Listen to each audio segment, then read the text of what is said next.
But overall, in EV land, as Tesla's world, everyone else is paying rent at this point, and that's what we're seeing play out in Q4. Tesla sold a record number of China-made vehicles in December. That's according to data from the China Passenger Car Association on Tuesday. Consumers bought 70,847 of the Chinese-made vehicles, Tesla's highest monthly rate since it began manufacturing in Shanghai in 2019. Tesla is on an absolute rampage, defying expectations, shattering records, and the floodgates are about to open. Wedbush analyst Dan Ives has some intel suggesting that the Austin factory is just about to commence production and that Berlin is just around the corner. So let's get into it. Hey guys, thanks for watching. If you enjoy these videos, there's a bunch of ways you can support the channel, access exclusive content and perks, and get some free stocks and crypto. Check out the links in the pinned comment below. You can get 2 free stocks with WeBull, a free stock with Stake, free Bitcoin with Coinbase, and free Bitcoin with BlockFi, and the BlockFi Bitcoin Rewards credit card. You can also pick up some Tesla, Elon, and investment themed merch in the merch store. If you want to take it to the next level, join thousands of members on Patreon to gain exclusive access to over 100 Q&A videos, loads of exclusive content, exclusive access to my up-to-date 10-year Tesla stock price targets, and even access my Tesla valuation model at the investor support level and above. So check out the links in the pinned comment below, and thanks for your support. Tesla sold a record number of China-made vehicles in December. That's according to data from the China Passenger Car Association on Tuesday. Consumers bought 70,847 of the Chinese-made vehicles, Tesla's highest monthly rate since it began manufacturing in Shanghai in 2019. This is absolutely nuts. I mean nuts, bananas, completely unbelievable. Now these are sales figures rather than production, but we can use these figures as a proxy for production. It's not going to be perfect, but I'm just trying to illustrate a point here. Let's assume that this was production just to keep things nice and simple. So we've got 70,847 vehicles in December. If we annualize this, simply multiply by 12, we're looking at an annualized rate of production of at least 850,000 vehicles out of the Shanghai factory. For those of you who haven't been following the story too closely, it was recently announced that the Shanghai factory is going to be hiring an additional 4,000 staff specifically to expand production capacity. This is approximately a 27% increase in total staff, but let's round down to 25%. You can see where I'm going with this, right? If we now increase this annualized rate of production by approximately 25%, we're looking at potential production capacity out of Shanghai of well in excess of 1 million units. And as far as I'm aware, the Shanghai expansion is due to be completed somewhere in Q2. This is absolutely fucking bonkers. This is more vehicles out of Shanghai in 2022 than Tesla produced globally in 2021. And embarrassingly for me, the Tesla bull, I'm going to have to increase my bull case delivery estimates for Tesla in 2022. That also means my price targets are going to increase for Tesla in 2022. And of course, the figures in my valuation model will also increase in 2022 because I underestimated where Tesla Shanghai would be at. My bull case scenario had Tesla producing 825,000 vehicles in Shanghai for the full year in 2022. Clearly, I've massively underestimated this company. Now, in fairness, I did have a hyper bull case with 950,000 vehicles produced, but I think even this is going to be a bit under the mark. Even if we take 90% of this figure, assuming there's a lot of downtime, the ramp doesn't happen as efficiently as expected, there's lots of delays and all kinds of other shit as well, we're still looking at 950,000+ vehicles for the full year. And keep in mind, the Shanghai factory is going to continue to expand throughout the year. Tesla continues to eke out incremental increases in production capacity at the existing facilities by deleting parts and processes, basically becoming more efficient in manufacturing vehicles. It seems likely that the Shanghai factory, even in the worst case scenario, is going to produce 950,000 plus vehicles in 2022, and in the best case scenario could easily exceed 1 million vehicles produced. So it turns out that I'm an idiot and I've massively underestimated Tesla. Can you believe it? I feel like one of the Wall Street analysts, although they're on a whole other level of underestimation. So stay tuned, because obviously I'm going to be updating my Tesla price targets, which are available exclusively on Patreon. Hit the card in the corner or the link at the pinned comment to gain access. This new information about Shanghai will be immediately integrated into my valuation model, which spits out new price targets. And if you're at the investor support level and above on Patreon, you can also access the updated valuation model, so stay tuned for that. The whole point of having this model is I'm constantly updating on this new material information, and this obviously applies. After Shanghai's record-shattering December numbers, the Tesla floodgates are truly about to open.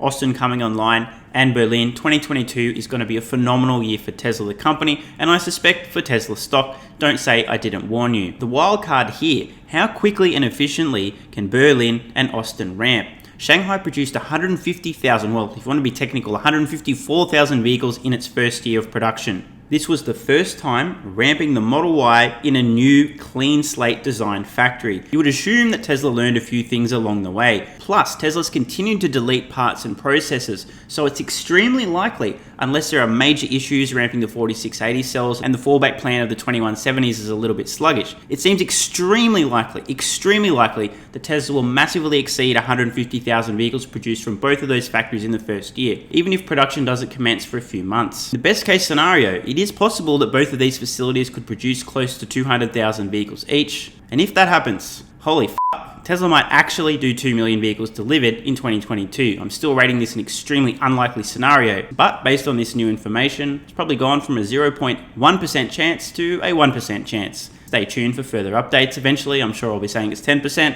then 50%, then I'll look like an idiot and it'll probably happen, just kidding. But the odds are improving. December sales were almost 3 times the amount achieved in the same month a year before. It also lifted Tesla's total sales of China-made cars for last year to just over 473,000.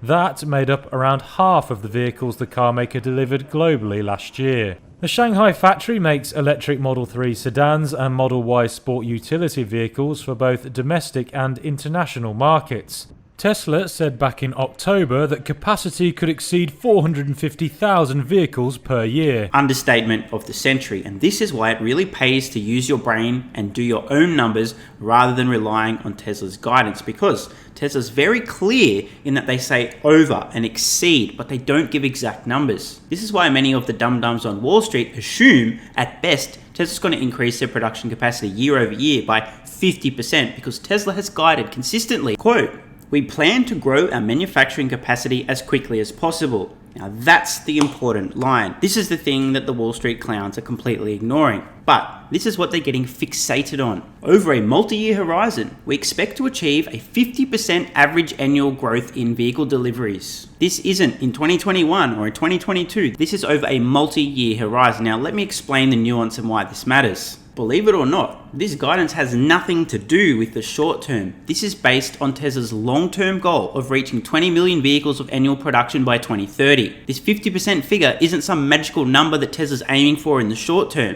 It's how they get to 20 million vehicles. Let's do the math. 2021, Tesla delivered 930,422 vehicles. Let's see what happens if we apply a 50% annual rate of growth to this over a multi-year period. So multiply this, add 50%. This is 23, 24, 25, 26, 27, 28, 29, 30. What do you know? Tesla gets to approximately 20 million units per year by 2030 if, over that approximate 10-year period, the average annual rate of growth is 50%. That's where this number comes from. It's got nothing to do with 22, 23, 24. It's got nothing to do with the short term. People don't seem to understand this. Tesla isn't doing the math and going, yeah, if we build this factory and this factory this year, it's going to be about 50%. They're working backward from the end goal. In the early days, it's likely that Tesla's going to massively increase their production capacity well in excess of 50%, and toward the tail end of the decade, it's going to be 20-30% per year. That's how they get to 20 million units. That's what this guidance is based on. That's what Wall Street isn't getting. And just out of interest, if we take this figure, the 2021 deliveries from Tesla, 930,000, multiply that by 50%, what do you know? We get to around 1.4 million units, which is where most of the more bullish analysts on Wall Street are at today, because they're not looking at the numbers. If they were willing to engage their own brains and actually do their own numbers, rather than waiting for Tesla to breastfeed them all the information and then misinterpreting the 50% rate, they go, hang on a minute, let me see, Shanghai did 150,000 in year one, so let's say Berlin does 150,000, Austin does 150,000, that's 300,000. Shanghai is going to do over a million, we're already over 1.3 million. Then you've got Fremont, that's at least 500, maybe 600,000. Hang on a minute. 1.3 plus 4. Oh, wait a minute. That's about 1.8 million.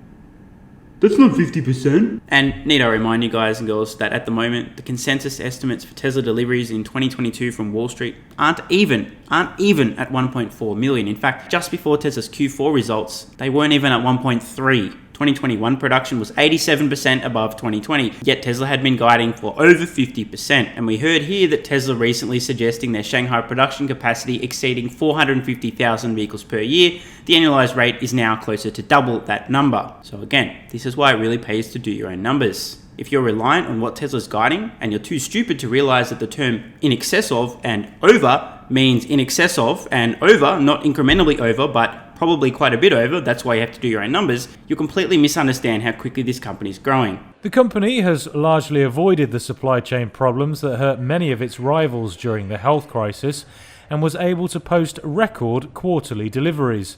The US carmaker is competing in a tough EV market in China, which is dominated by domestic brands.